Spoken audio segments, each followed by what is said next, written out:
It's always a great pleasure to be with you on Black Gold, which comes to you every Thursday, 2 p.m. to 3 p.m. on Business Television Africa. My name is Emmanuel Apwaji. Today, we are in the Western Regional Capital, Takoradi, specifically on the premises of Ghana Supply Chain Development Program. This is a capacity building initiative of the United States government, and we're here to talk about the role of the program in the oil and gas industry in Ghana. My guest is the chief of party of the program. It's called Ken McKee. It's right here with me. Hey, Ken, you're welcome. Thank you, Emmanuel. It's a pleasure to be here. I'm glad you're here with us. Sure. I'm also very, very happy to be with you. Today we're going to talk about the program, the Ghana Supply Chain Development Program, what it does, its role within the industry, as well as other capacity building initiatives that perhaps the program has founded. Now, could you first tell us about what the program is, Ghana Supply Chain Development Program? What is it all about? Sure, yeah, thank you. In essence, in short, what we are is we are a program funded by the U.S. government through USAID, U.S. Agency for International Development.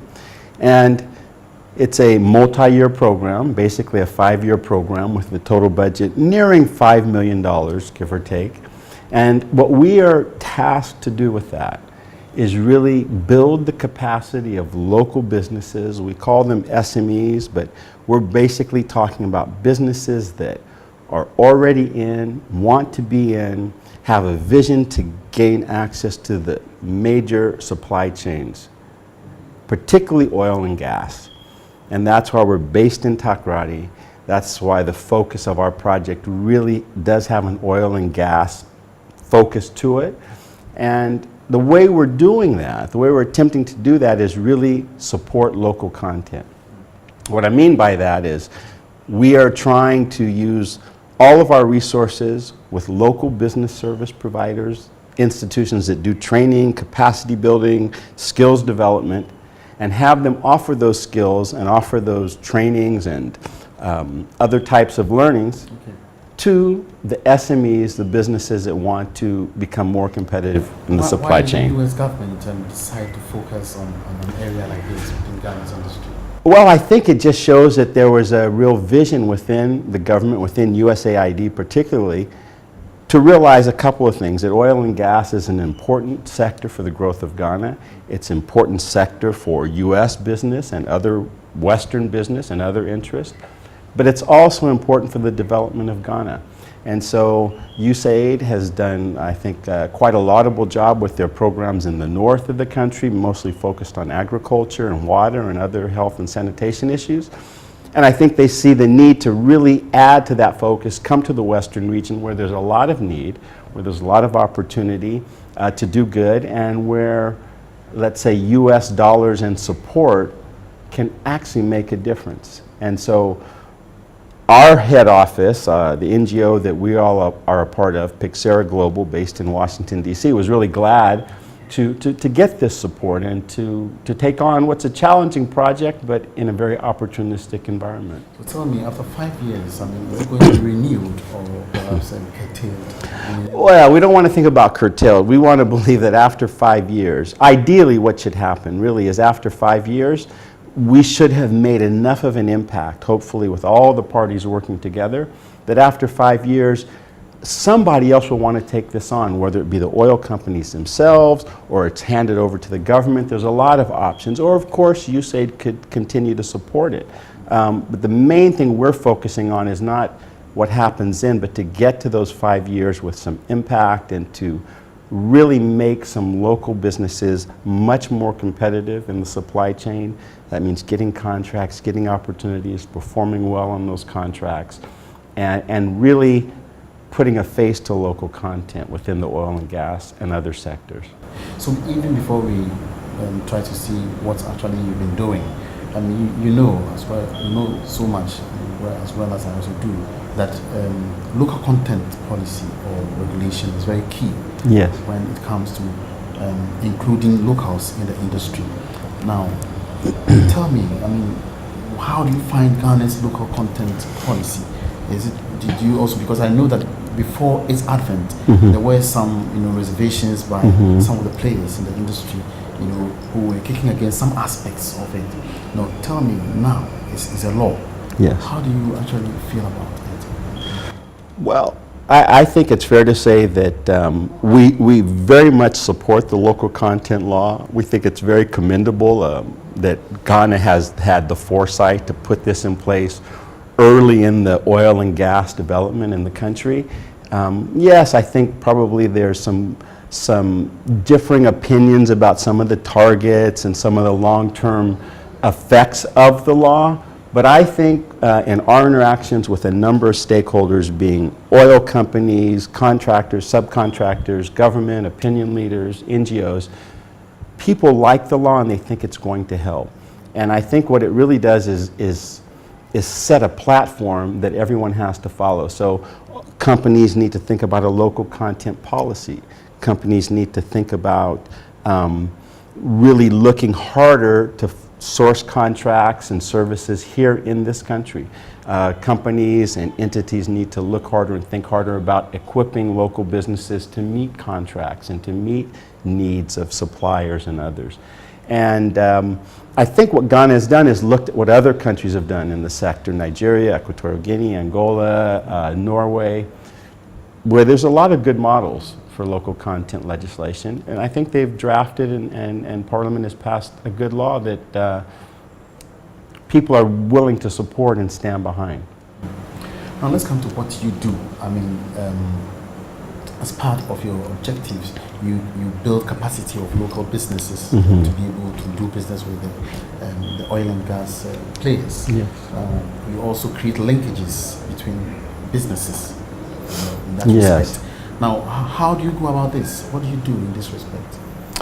Yes, well, it's, when you hear things like capacity building, skills development, they're big terms that mean different things to different people. What I would say is they're all a bit challenging. What we've tried to do in the year and some months that we've been in operation is first really engage the key stakeholders. So that's all those interested in the field, all those who have some direct benefit or hope for benefit out of these supply chains, opinion leaders, others, and government traditional leaders.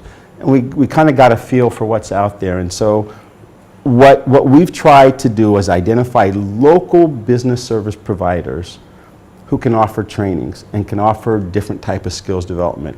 And it didn't come as any surprise to a lot of us that there are plenty of Ghanaian firms that are well equipped to train in environmental health and safety, for example, and IT and advanced, accountancy and legal skills and business presentation skills and so many things that companies need to be more competitive.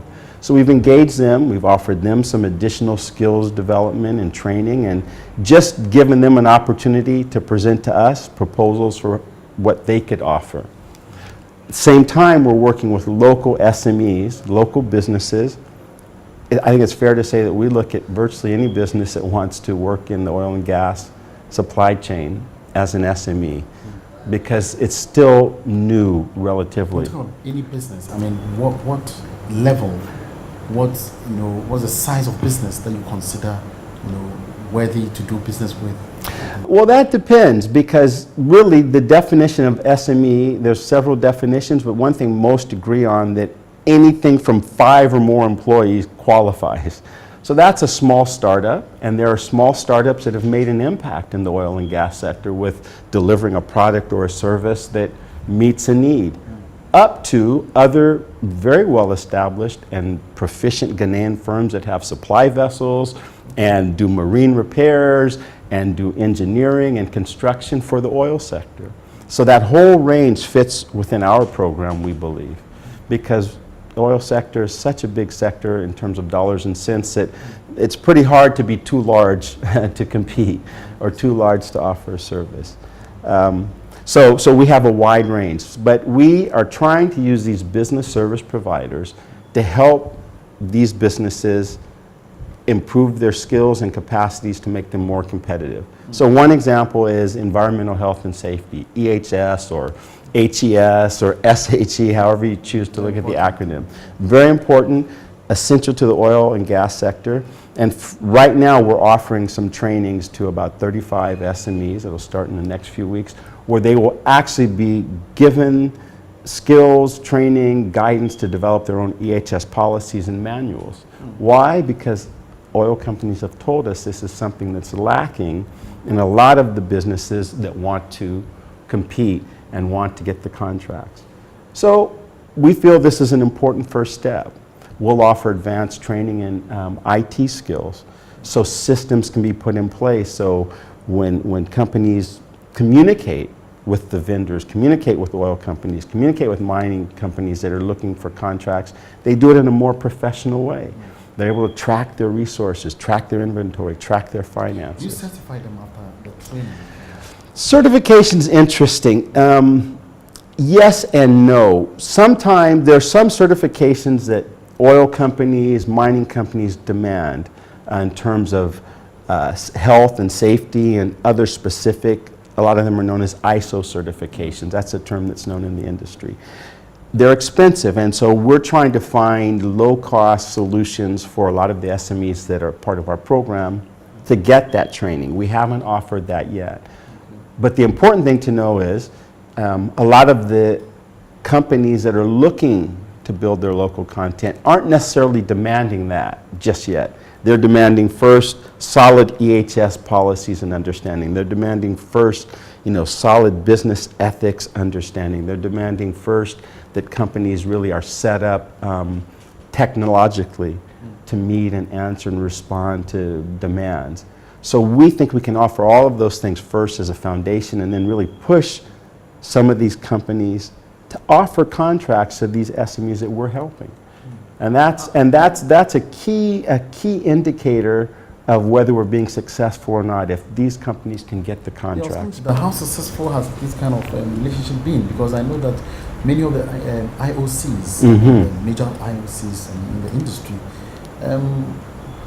have been quite reluctant, when it comes to dealing with, unknown players. Sure, like SMEs. That's one-on-one. Sure. How do you create that kind of linkage? Well, see, that takes me back to your earlier question. I think that's the importance of the local content law. That law has sort of put a stamp in place, or a covering, if you will. So now, and I would say even before, a lot of the IOCs really are committed to working with local companies. Now, whether it's a commitment or not, it's a legal requirement.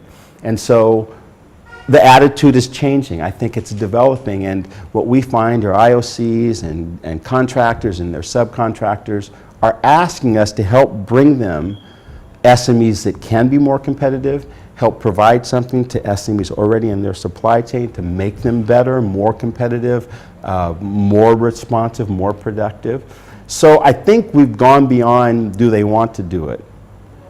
They're committed, and the Petroleum Commission is there as a regulator to make sure all this happens. So I think all the pieces are in place for programs like ours and others to be successful. That brings me to the next question, the issue of standardization. This is a very highly regulated industry, an international one, of course.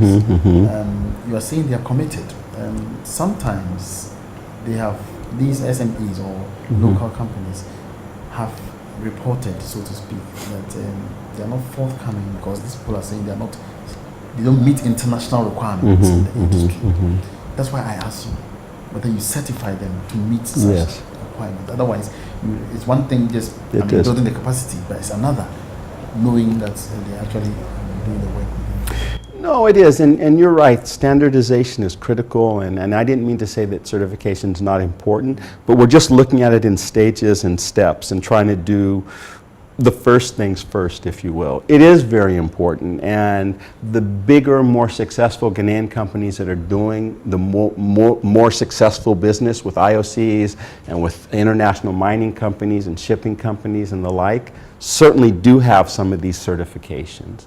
The challenge is the cost, of course.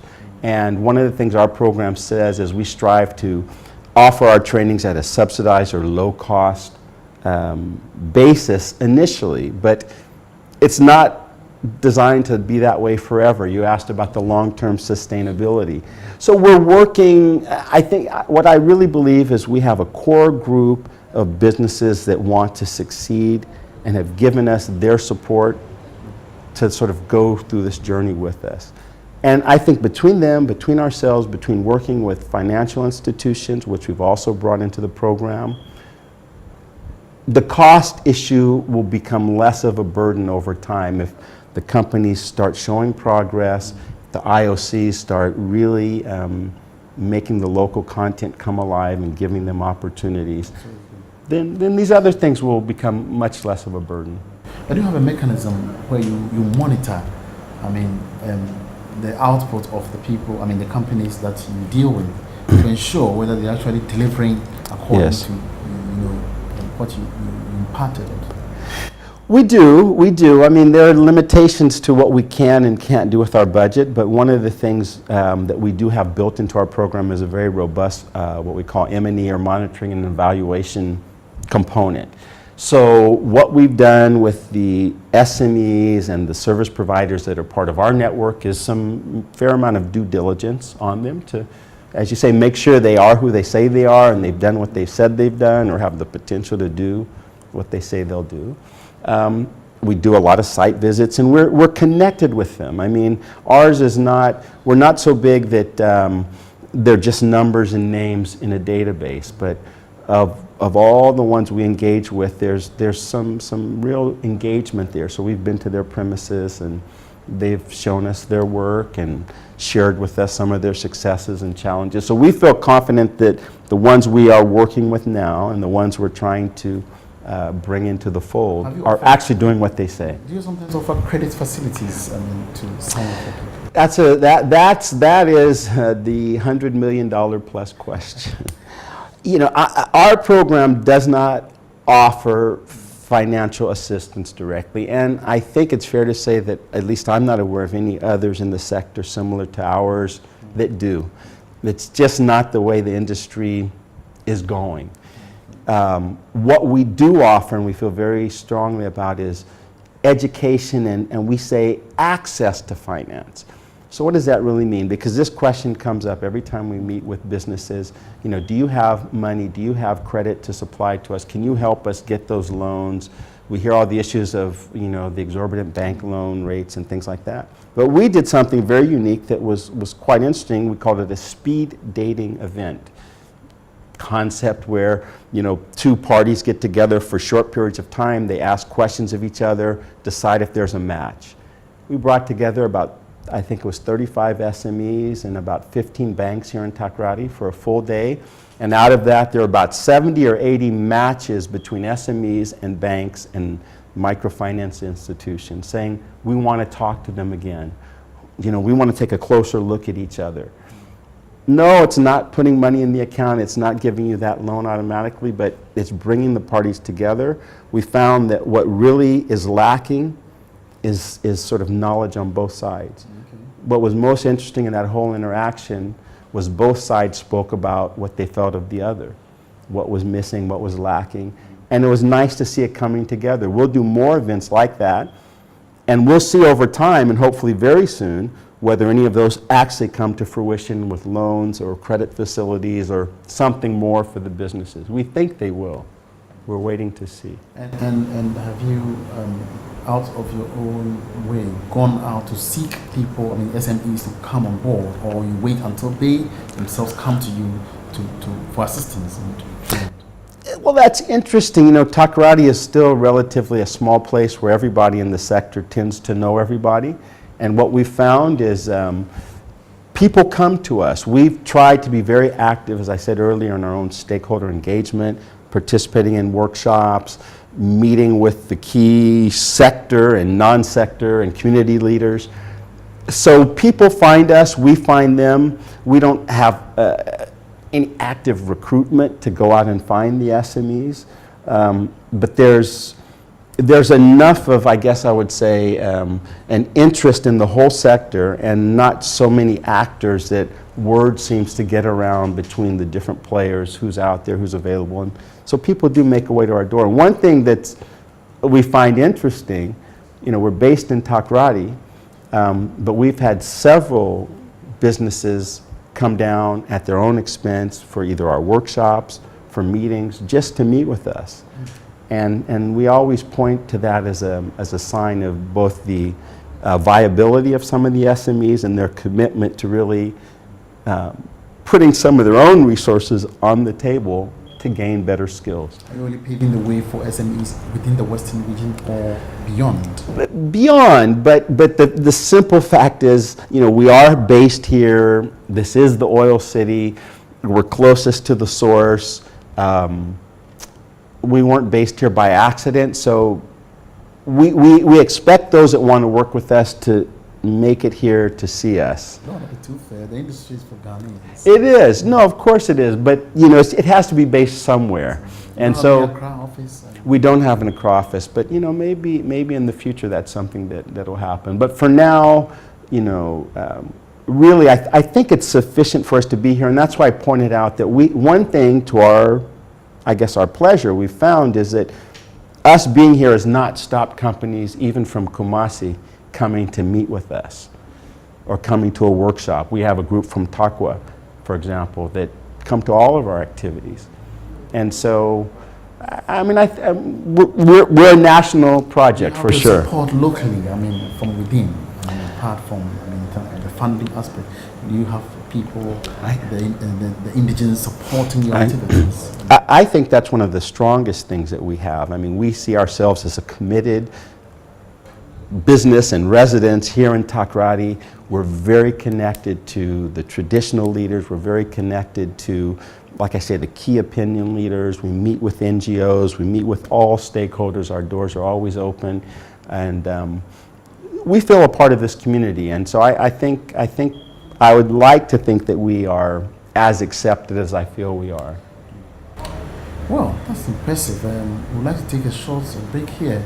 And when we come back, we'd like to know about the other areas of opportunities that we think exist, you know, that people have not even thought about. And also, we would like to know your collaboration with the international oil companies with regards to the work that you do. Okay. Ken McGee, the Chief of Party of the Ghana Supply Chain Development Program, taking a short break. Dr. Gwawe, we'll be right back.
Thank you for watching Black Gold and welcome back to the program. Now, Ken, I would like to know from you about your international support. You mentioned USAID, that is in charge of the funding. Mm-hmm. Now, what about Pixaria Global? Okay, thanks, Emmanuel. Well, basically, USAID gave a grant to Pixaria Global. Pixaria Global is a US-based NGO headquartered in Washington, who's been around for a number of years and done a number of projects in Africa and across the world in developing countries, has a real focus on supplier development programs and business training development as a focus. Most NGOs have a special focus, and that tends to be one of the key areas for the organization. And USAID, really, I think to their credit, saw that a proposal from Pyxera Global was one which could complement other efforts already going on in this sector. And that's why they awarded this grant.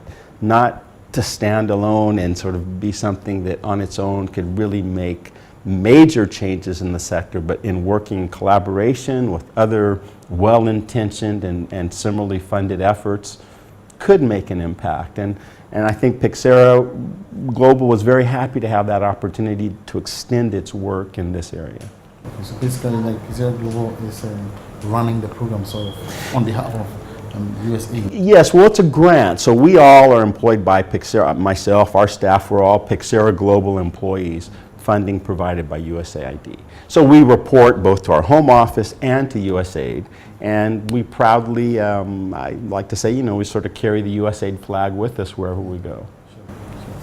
Now, the name Ghana Supply Chain Development gives me the impression that procurement as well as supply is very critical to the industry.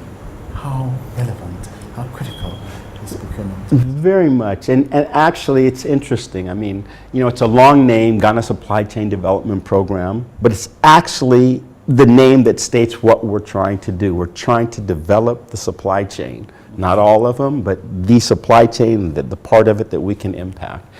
And procurement is critical. I mean, especially if you look at the fact that that's where the opportunities lie. There's not a lot of jobs, really, an abundance of oil and gas sector jobs.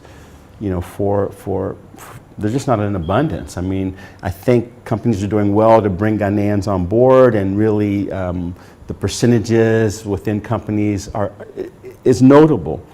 But the real opportunity, I think, and others believe, is in the procurement area, in contracting with oil, and other suppliers, major companies, for business opportunities.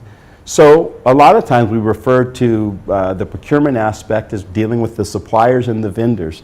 I mean, there's so many things that if you just look at what an oil and gas company would need to operate in Ghana or anywhere else, that's where the opportunities are for small businesses to supply from, you know, you could start with catering, gardening, security, vehicles, all the way up to marine supply, engineering, contracting, so many different areas, and all of those ripe for opportunity locally. So in this regard, I mean, so far, would you be able to tell us how many companies that you have equipped, you have tried to help to actually play a role in the procurement of supply chain line?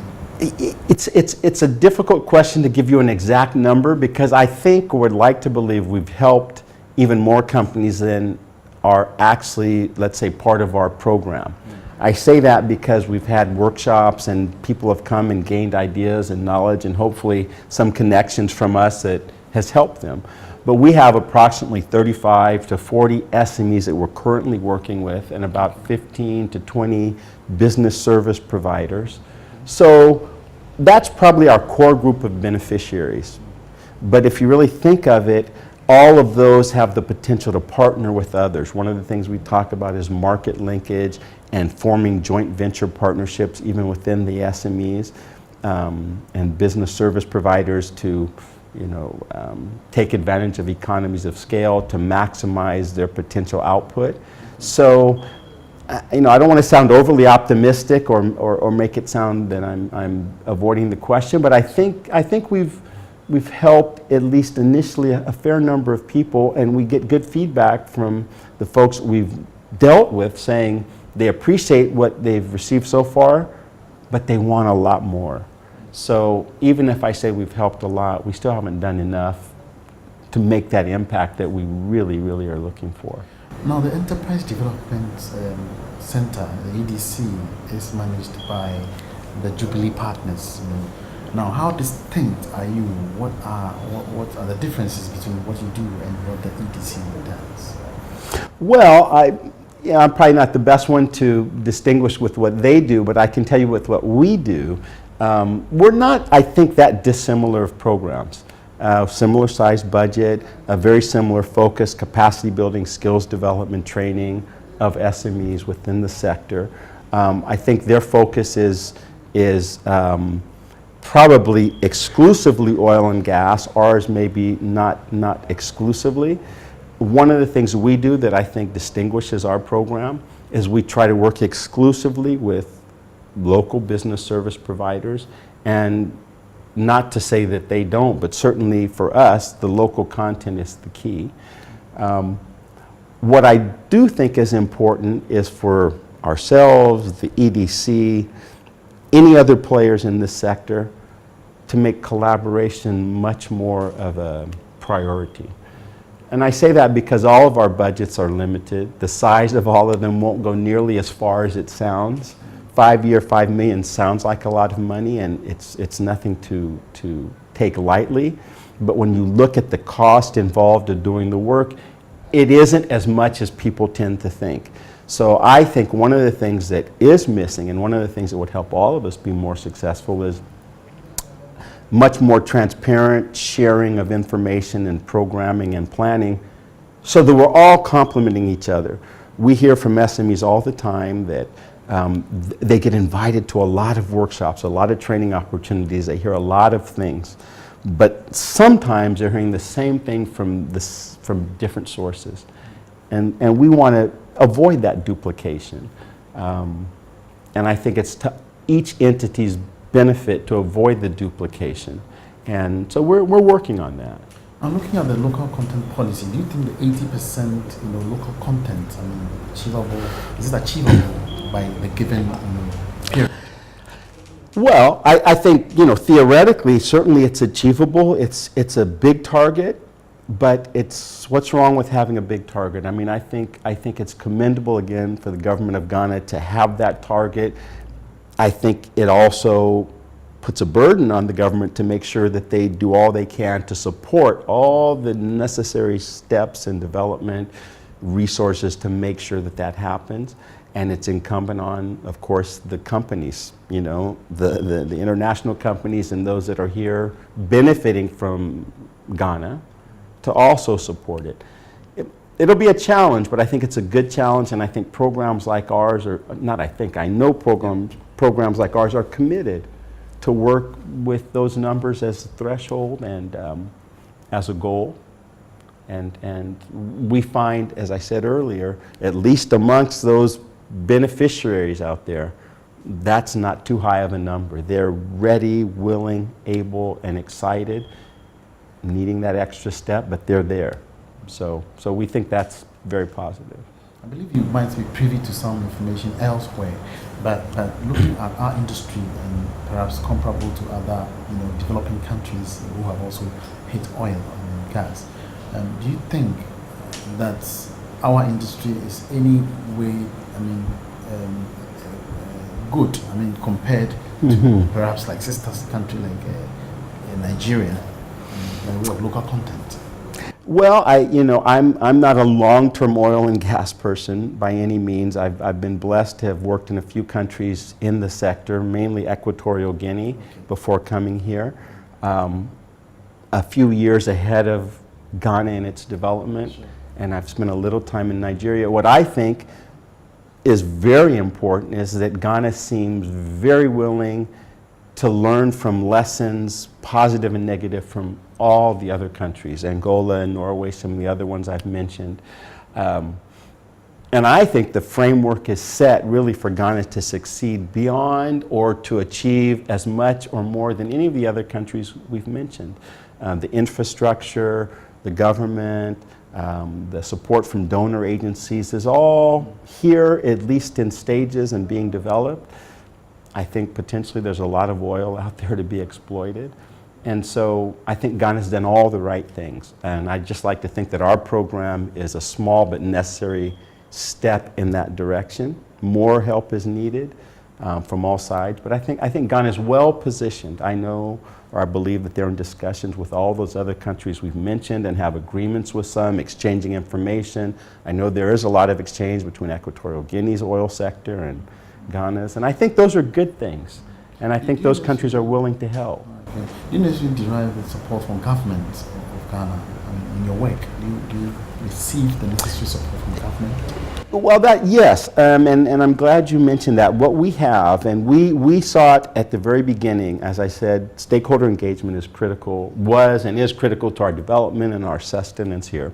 So we reached out to actually have a formal agreement with government, sort of giving us more of a social license to operate, if you will. So we have an MOU with the Ministry of Trade and Industry, which is a general document that really expresses how they will support our program, how we will work to sort of leverage that support. They're one of the main engines for working with SMEs. And interestingly enough, they're also a partner in the EDC. They're one of the partnering ministries with Ministry of Energy and Petroleum.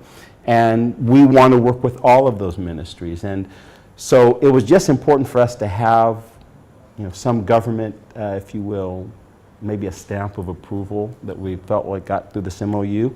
And we're looking for other MOU and partnership arrangements with others. And in the same light, we're also, very glad to sort of be a part of what the Petroleum Commission is doing and to accept the regulatory role that they play and also just be a partner with all the players.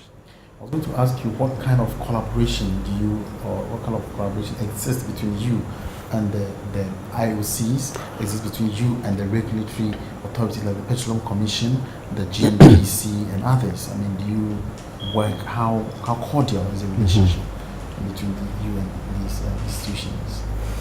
Well, I like to think that it's very cordial. On our part, it certainly is. We feel mandated, if you will, to work with the Petroleum Commission, and I say that in a good way. They're the regulators and we're part of the industry that they regulate, so we have to work within and with them. With the IOCs and some of the contractors and the subcontractors, we have relations with them. I think we have good relations with them. I think the relations could develop further. I think for our part, our door is always open because we are only as successful as those relationships are. I mean, if you look at our role as one of connecting SMEs and business service providers to the IOCs, to GNPC, to the Commission, we can only do that if we're well connected on all ends. So I hope the cordiality really leads to productivity. And whatever we need to do to make it more cordial, we certainly want to do. But for us, the transparency and the open door policy applies to all of those entities. And it's a direct conduit from us, through us, to the SMEs that want to work and be more competitive. And that's how we view all those relationships. Oh, so in your line of work, have you also dealt with foreign supply companies? I mean, aside you developing the capacity of locals, local SMEs, have you dealt with, in any way with the foreign supply companies or procurement companies? Have you tried to create links between they and their local counterparts here? You link them up. If you look at our proposal, that's certainly something that we see as a key factor, not necessarily in the initial stages. We think that's very important, and we do want to not only encourage those linkages, but actually take affirmative steps to make sure they happen. One of the things we have talked about, and we'll talk more about in our work, is the need to form joint venture partnerships, locally, regionally, internationally. There's still a lot to be done in that area, and I think that area in particular will only be as successful as the collaboration amongst these parties we just earlier spoke of. So any foreign company coming in needs to go through the Commission, and they need to be aware of GNPC's role, and they need to be aware of what the other players are doing before they really can connect with SMEs that would be part of our program or EDC or anybody else. So all of these linkages, I think, depend on this collaboration just being very transparent and very much at the forefront of the industry. And that's what's going to attract more foreign companies to come in and partner. The foreign companies, are also very much aware of the local content law and what it means. They study these things because it's part of their business. And so for them to understand that there are programs like ours that can actually help, I think is a powerful tool to attract them to really come and work with Ghanaian businesses. And the Ghanaian businesses, especially those that have experience in the field, really want these kind of connections because they know it'll just make them more competitive. Now, like any other institution, I believe that you have some challenges undermining your activities. And would you like to pinpoint any such challenges and how you hope to overcome them? Well, of course, there's always challenges. There's a lot of challenges. And maybe in my role, I try to always focus much more on the positive. I think one challenge, and I think I've already alluded to it, is just the fact that there's a lot going on that could, I think, be better coordinated so that everyone benefits from the opportunities. Another simple challenge we all have is managing expectations. I was here working for one of the oil companies previously, and so I do have a bit of a sense of what's going on the ground here, and there is some pin-up frustration, I think, amongst SMEs and amongst just residents about oil, the blessing or curse argument. So that affects us, and that's a question we always ask to our stakeholders: where are things and what's their thinking about all of this? But those are challenges that are overcome with time, that are overcome with results, that are overcome with collaboration. So, other than challenges of never quite having enough to do everything you want to do, that's a challenge of any small business, of probably any NGO. We manage, and the challenges are definitely things we can overcome. There's something that you cannot avoid. It keeps us on our game. Manage them as yes. And we talk to people a lot. We try to find out what's going on, and we try to be open, and we try to be good neighbors. And so, I don't know if that helps, but we try. And what would be your measure of success? Our measure of success is really simple. Our measure of success is to see contracts being awarded to SMEs that come through our program. And not just our program, but the simple bottom line to all of this is, let's get some contracts with the IOCs, the contractors, or major subcontractors, for the really committed Ghanaian SMEs, businesses, business service providers that want to be competitive and want to offer their services. That's our bottom line measure of success.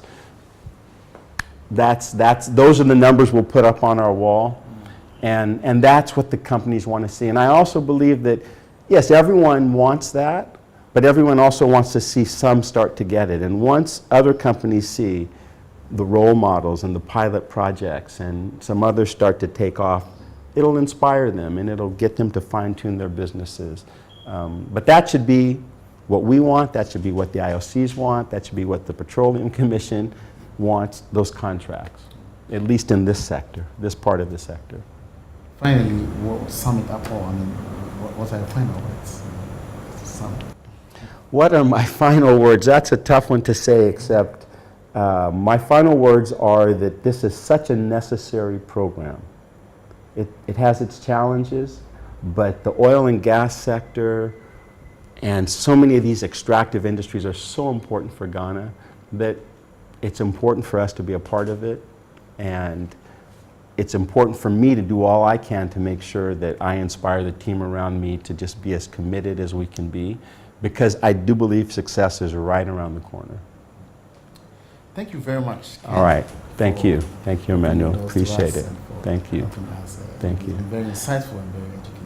And you're welcome back anytime. We'll invite you back for the first contract signing. Absolutely. All right. Thank you. So that was Ken McGee, the Chief of Party of the Ghana Supply Chain Development Program based here in Takoradi in the Western region. And we've been talking about how important it is to build capacity of SMEs to be able to fit into the oil and gas industry. Thanks so much for watching. Do join us again next week for for another interesting package. My name is Emmanuel Abwaji. Have a nice day.